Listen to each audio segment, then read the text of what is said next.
Hello my friends, welcome back to my channel.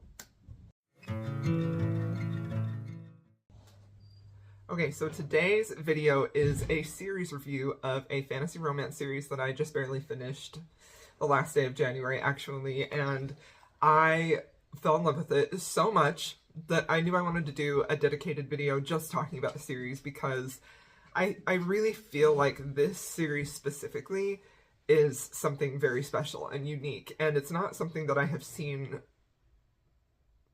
a lot or ever. I love fantasy romance. It's one of my favorite subgenres. That and historical romance are probably pretty much tied for my favorite subgenres of romance. But I often do find myself struggling with what is being published currently or in the last few years in fantasy romance, and I think that's mostly because the typical trends for fantasy romance is to really be in your face with the love interest who maybe is a little bit super broody and dark, and you know, like, I don't want to focus this video just on things that are too negative, but the fantasy world is lacking. There's not enough world building for me, there's not really enough background into the character's past and history, and everything just feels weak and superficial overall for my personal taste. I want my fantasy romance to feel like a very rich, developed world. I want the author to do a good job of showing you and getting you invested in this world and have it feel very real. I like it to feel that grounded realness. It doesn't mean that there can't be fantastical things. Obviously, I'm reading a fantasy, but I want it to have this sense of realness, this feeling of this could be a world that I just open the door to on any given day. And I also really want there to be a lot of motivation for my characters. Like, usually with fantasy, you're going to go into it with pretty high stakes unless it's a cozy book. That's something that draws me to fantasy overall as well, is the high stakes, the way that it feels like these people are dealing with things that us, you know, in our normal everyday life probably won't get to experience in some ways or a lot of ways. So it's fun to see how the characters will react, and I think it really shows sort of the depth of who they are, and the thing that really rings true to me there is the reflection that has on us as humans in our society today. I love turning the pages in a fantasy book and seeing a character continuously try to make good choices, even when they're backed up against a wall, and I find a lot of peace and comfort in that in this world where it feels like a lot of time people don't do that. So I also want it to be a swoony romance, of course. I want the romance to be equal parts balanced with the fantasy elements too. That's something that I think is particularly difficult to find. It seems like you either have something that is very deep, rich fantasy, or you get something that is just romance with a little bit of fantasy thrown in, and the way that the fantasy is put in there is typically not very satisfying for me. So all of that to say, those are some things that I like, that I don't like about fantasy romance, and for me specifically, for my specific tastes, I feel like the War of Lost Hearts series by Carissa Broadbent does that to perfection. I am so impressed with this series. Overall, this series is a 6-star series, even though only one of the books in this series was 6 stars for me, but I just love it so very much. So just to give you a brief sort of synopsis about what this story is about, I will probably be putting a picture in here so I don't have to hold the book up the whole time. But a brief overview of what the entire series is about is we have Tizana, who is our main character. She's our heroine. We meet her in the first book, Daughter of No Worlds. She was sold into slavery as a child. She comes from a mixed race background, and her country has been overtaken and is no longer free, and so a lot of the citizens were sold into slavery, and that's exactly what happened to her.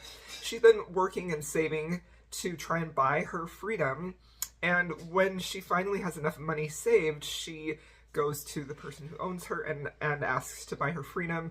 He, of course, doesn't want to, and she ends up killing him and fleeing to try and live a free life.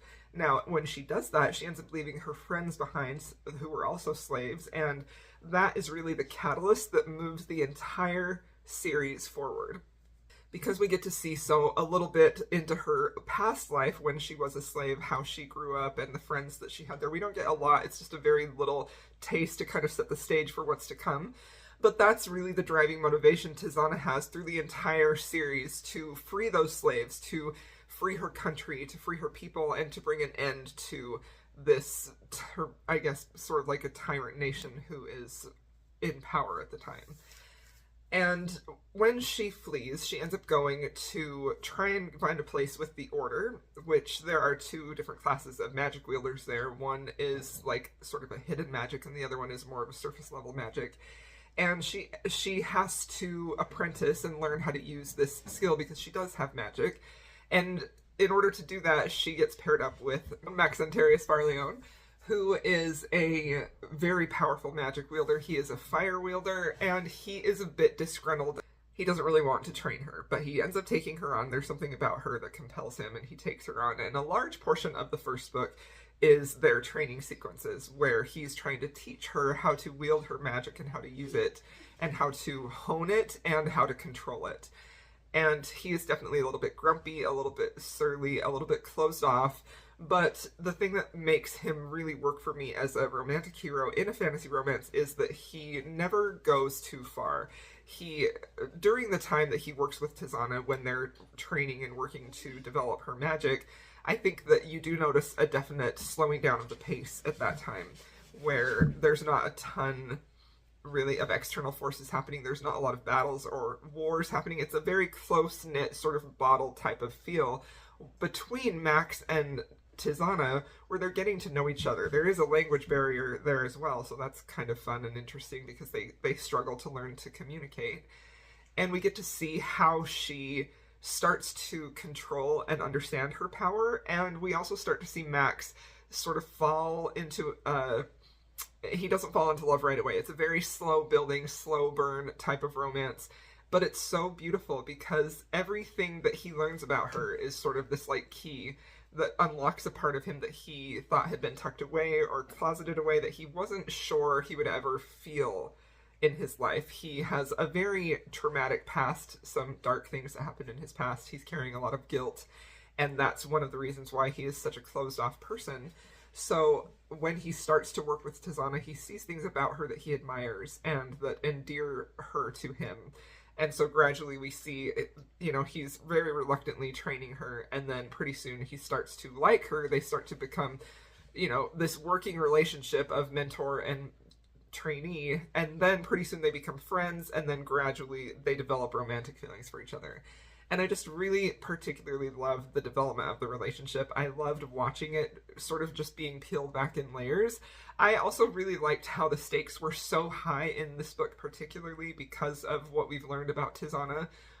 But it never feels overly hopeless. That comes in later books. But this first book, specifically during the training sequences, I feel like there's a big feeling of hope and how things are going to work out between them, and there's this sort of calm before the storm where she gets to know Max and learn him, and you get to watch them fall in love at the same time while she's developing her magic.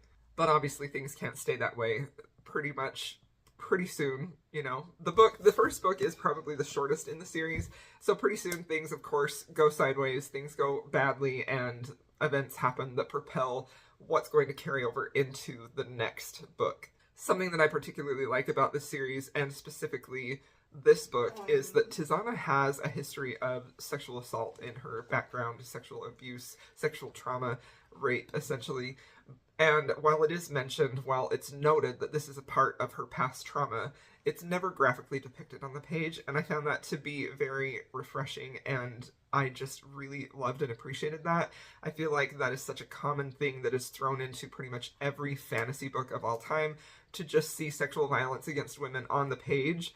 It's sort of like a given that that's going to be in a fantasy book. So I liked how, while that was a part of her past that was realistic, it wasn't graphically depicted on the page. Overall, I gave the first book 5 stars. I can see how some readers would find this slow, especially if you are a reader who demands action sequence after action sequence in your fantasy. But if you really like a character-driven book with close interactions growing and developing over time, I think you would really enjoy this. I also really like the author's way of world building, how she shows you this world through a variety of scenes and interactions the character has. There's not a lot of exposition about the world in here, which is a favorite of mine, and there's definitely not so dumping here for this world. It just felt like this very seamless transition of showing you the characters' lives, and through that you get to see how this world is built and what it means and what happens. And gradually throughout the course of the book, throughout the course of the series, you get to see more of the world unveiled, and things start to make sense along with the characters, because they don't have all of the answers for this world or magic either. Okay, now coming on to my favorite book in the series is Children of Fallen Gods. This is the second book. I loved this book so freaking much. I started reading this book, and this book was quite long. I mean, I did the first book I listened entirely on audio. The second and third book I did a combination of audio and ebook, but of course I do have physical copies because I love them. But this book was quite long. It took me several days to read it, but that was not at all have anything to say about how much I enjoyed it, because from the moment I started book 2, I was so completely invested in this world and these characters and everything, because you end book 1, not necessarily on a cliffhanger, but with something that you know is going to happen, that is going to be bad. At the end of book 1, Tizana has this being, this creature, this very powerful being put inside of her called Riche, who is supposed to have this vast source of magic and destruction that is going to be a weapon in the war, basically. Because in the beginning of the book, we see what Tizana's desires are to free her nation, and that's sort of like a backdrop to the bigger part of the book, of the stories, that is war is coming, impending war is coming. They're going to try and overthrow this kingdom that took over all of these other nations. So the book opens with Tizana and Max poised to start trying to win their country back and free the slaves. And pretty soon it's revealed that that's going to be impossible, because Tizana has a blood pact with someone who is like the reigning ruler in this kingdom, which is actually Max's kingdom. And in order for Tizana to survive, they can't fight against that blood pact. So there's this sense of frustration in the first part of that book that I think is very well handled, because it's never overwhelmingly frustrating. It's just the type of thing that you feel like this is a problem and it feels impossible. And that's another thing I think this author does really well, is she puts the characters and the whole plot world story itself in these impossible situations that feel hopeless. That feel like, how in the world are these characters going to get out of this mess? It doesn't seem like it's going to happen. It seems like you're going to have to go along with them and suffer, and maybe they won't overcome these problems. But the thing that I think she does really well is not only put you in that place where it feels hopeless, where it feels like there's no solution to this problem. There is literally no solution.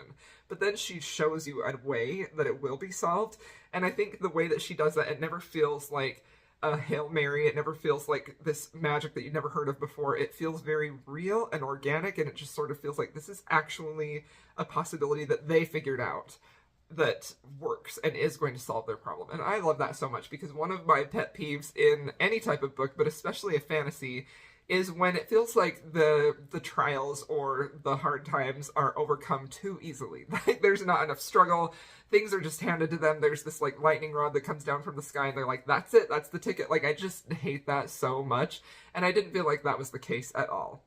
So book 2, I think another reason why I personally really loved it is because there are battle sequences, and they all move the story forward. I'm not a reader who likes battle scenes pretty much ever, unless they're doing specific work. And I think every single battle scene in this story, in book 2 specifically, was either moving the story forward. It wasn't just a battle scene for blood and glory, or it was showing us something about the characters. And the characters are really a big reason why I love this story so much. I'm very much a character-driven reader. I think, truthfully, all people are. If we don't feel a connection to the characters, we don't care about the story. But again, that barometer of what is going to get us connected to the characters is going to vary from person to person. The characters in this story worked for me really, really well. From the beginning of Tizana's story, we find out what happened to her, what she's grown up as. And we feel similarly about Max, even though a lot of his history, his past, is a bit mysterious. We don't really know what happened. We just know bad things happened. You do get the answers to his story, but not until the end of, not the end of book 3, but you get answers to his background throughout the books, but it doesn't come in book 1. But because we know what they've suffered through, and because we know what they want to achieve, we know a little bit about their hopes and dreams, and specifically, we know how Max and Tizana feel for one another, and their love for each other is truly their driving force for everything they do in this book. Their love is what motivates them to try and free the slaves, because, Max loves Tizana, and he knows that's important to her, and it just felt like so pure and such a beautiful reason to have a romance in a fantasy book, because everything that they did to try and resolve this greater world issue was largely because of the love they had for each other. And some of that comes up through various plot details. At the end of book 2, our couple is separated. And we start book 3 when Max is in this prison that is doing things to his mind, so he's lost a portion of his memory, and part of that is Tizana.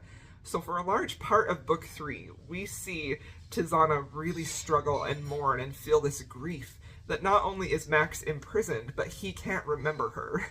So she's trying to get him out of prison, and then once she finally does, she realizes he doesn't remember her. Something has happened to his mind, and they have to try and figure out how to get him his memory back so that he can remember her. And I say he doesn't remember her. There's a part of him that does. And I think that speaks to my soul really well, because that shows like what great soulmates that they are. Because even through all of the trauma that they've experienced in book 2, at the end of book 1, book 2, and through book 3, even when Max's memory has been damaged and he's gone through horrific things, he doesn't specifically remember Tizana, but he remembers how he felt about her face and about her voice, and it just guts me so much. I love this romance. I love how we get to see them grow separately, but also grow together as a couple, and that's another thing I think this series does really well, is that we start the book with our characters at a place ready for a lot of growth. They have a lot of issues, they have a lot of problems, they have a language barrier between each other, but they also have stuff they're working through, trying to achieve, and we get to see them have this little arc of growth in the first book, and then bad things happen, and they have to sort of like go up again, and then it's just a thing of beauty. I think they have great character growth and development through the whole thing. But something specific about book 2 that really made it page-turning for me is that not only do we have Max's point of view and Tizana's point of view. In the first book, about half of it is just Tizana's point of view, and then we get alternating between Tizana and Max. In the rest of the books, in books 2 and 3, we get Tizana and Max's point of view, and we also get a secondary character's point of view that I think is part of the fun of the reveal of the story. If you don't, so I'm not going to spoil who that point of view is. But part of the appeal of book 2 for me personally was that intriguing element, that mysterious element of who is this point of view? Why are we getting this point of view? What's the importance of it?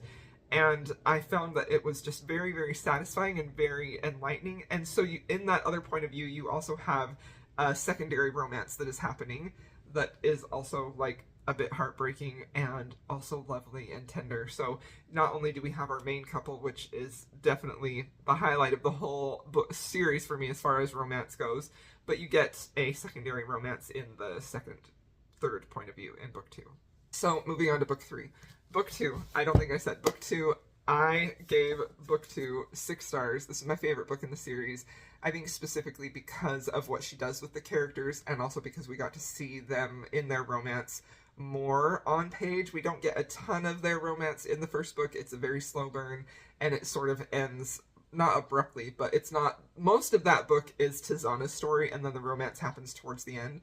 This book, the romance was front and center for the whole time. So we get to see more of our couple on page. We get to see more of how the war is affecting them. We get to see a lot of glimpses specifically of Max, where he is so worried about Tizana because she's in this blood pact and he wants to protect her and care for her and get that away from her so that she will be safe and alive. And because Max is such an honorable hero, he's the type of man who is going to try to do everything right, even though he has a dark past. There are so many moments in this book that show him in like battle sequences where he's doing everything in his power to preserve as much life as possible. He's looking out for the younger soldiers. His mind is constantly on Tizana and how he can free her and how he can just make her happy even amid the backdrop of war. There's such a beautiful moment in here when the two of them have finished one war, and another one is on the horizon, sort of this surprising thing right before the book ends. This book does end on a cliffhanger for sure. And we have this moment between Max and Tizana where he's talking about, you know, they've never had a chance to just live a normal, quiet life, and he said, wouldn't that just be beautiful if we could live together in this way and just be happy, have a simple life? And it's just absolutely stunning. I loved it so much. It's heartbreaking because you know that Tizana has never had that life either. Max has never had that life, and the thing that they want most of all, it's not glory, it's not battle, it's not crowns. They want to just live a simple life together, and again, that's sort of the thread that pulls them through the whole story. It's motivation for them to finish this war, to finish this battle. It's to restore peace to everyone, but especially to them and their lives, so that they can just live together in happiness, because they've never had that before. So I gave this book 6 stars. It's my favorite, largely because of the romance, but also because of the way that the plot was moving. It felt very mysterious and intriguing, and I was constantly like wondering what was going to happen next. So even though you do have 3 point of views, I don't feel like you spend a ton of time in any one individually, so it doesn't feel like you're away from the character. Maybe if you have a plot line that you're more interested in, you're not away from them for too long. I loved it. I thought it was fantastic. Okay, so now book 3 in the series. So this book I gave 5 stars. I really, truly enjoyed it. I think that I just find these books to be so well done. The writing, I think, is really next level. You can see all of these tabs that I have in here when I was reading this book on my Kindle, and then I transferred them over. And this one I listened to the audio more, but I did still read some on my Kindle. But a lot of these tabs are moments where the characters are talking together, or they're having this moment of introspection, or they're thinking about things, their life, and how it relates to the war. And it feels so much like just absolutely beautiful, emotional, heartfelt prose. And again, that's something I really like about this series, is that I think it can be so typical in fantasy and fantasy romance to not really allow the hero to have space to like express his feelings or his thoughts in a way that feels maybe not soft. I feel like that's doing an injustice to Max to say that his feelings are soft, but it's not something that is really closely examined or looked at in fantasy books, including fantasy romance. You know, the hero is supposed to be this big, huge, stalwart warrior who, yeah, sure, he has feelings, but maybe they're just feelings of honor, or they're feelings of victory, or, you know, it's not necessarily feelings of this woman that he loves and prizes above all else. And I just adore that so much. And so while there is a good amount of heat in books 2 and 3, it doesn't ever feel like that is the hero's focus at all, even though the way that they feel drawn to one another is very much amplified by their desire to touch and be together. It's just such a beautiful thing, but it never feels like the hero's motivation is ever just to like get in her panties, you know? Like, I love that so much, because that, again, is something that is very common in fantasy romance, and it just sort of feels like anytime that I hear that, I'm just sort of like, this isn't the type of fantasy hero that I want. Max is a hero for anyone who loves Aragorn from Lord of the Rings. If you like that type of hero who is romantic and loves and adores his woman and wants to do everything he can to protect her and get back to her, while still very much like appreciating and respecting her power that she has individually, like if you like that type of a connection, that type of a vibe, an Aragorn and Arwen vibe, like I think you would really, really love this series, because that is exactly how Max and Tizana relate to one another. Their romance feels so faded, it feels so soul deep, and I love it so much, but there's this certain amount of respect that they both have for who each other is and the powers that they have that just ends me. And the way that Max just has such a sense of honor and how he treats people, it's just perfect. Like, this is the type of man who literally will burn a city to the ground for Tizana. No questions asked. If she's in danger, he will destroy anyone in his path to get to her. But he also, if he's just in a battle, if he's just on the warfield, he's going to do everything he can to preserve those lives, because she's not out there, you know? Which, I mean, is that a bit toxic? Maybe. I don't even care. I love it. I love it so freaking much. So, book 3. Book 3 didn't feel quite as fast-paced to me as book 2 was, and I think that's largely that, for me, that layer of intrigue about who the third perspective is and how they're connected to the story was missing. That was resolved at the end of book 2. And something that always keeps me reading a lot in my fantasy books, and in any book in general, is something that is mysterious, that is intriguing, that isn't resolved, that is kind of hinted at, and you're sort of led along the way to try and figure out what that is. I love that element so much, and I think that's why I personally enjoyed book 2 more.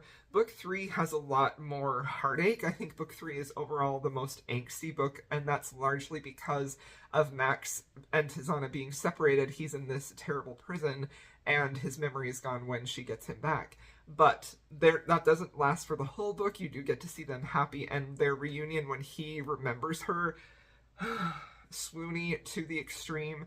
My heart was just bursting. I loved it so freaking much. So, this book, I gave 5 stars. I loved the ending. I loved what was revealed about some certain elements of the plot and the world that you were kind of kept guessing on for most of the story. This ending was fantastic. The whole series is just so incredibly well done, I think.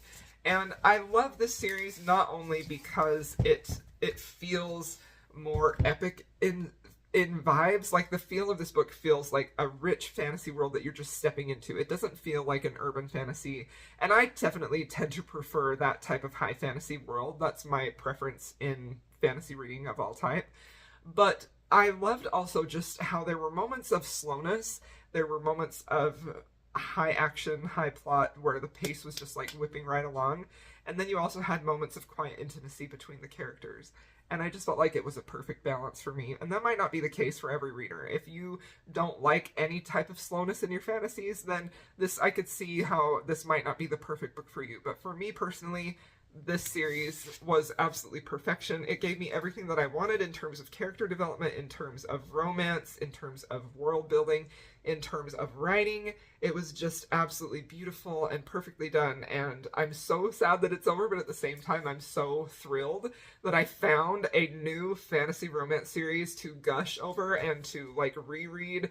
As soon as I finished book 3, I wanted to go back and reread the series, and truthfully, that doesn't happen to me, like, hardly ever. I'm not a huge rereader, and I'm certainly not a huge series finisher. That's one thing I'm trying to work on. But I finished book 2, and I had to jump straight into book 3, and these characters are going to live in my heart and soul for a very long time. I love them so dearly. I think that this series is fantasy romance perfection, and I just love and adore it. So if you like tender romance, swoony heroes, action-packed, intriguing plots, great world building, then I would highly recommend picking it up. It is on Kindle Unlimited. Audiobooks are great. They have dual narration, and it's just fantastic, and I love it so much. And it's a 6-star series for me, and yeah. So thank you so much for watching this video. I hope you enjoyed it. If you have made it this far, please feel free to leave me a butterfly, and I'll see y'all in my next video.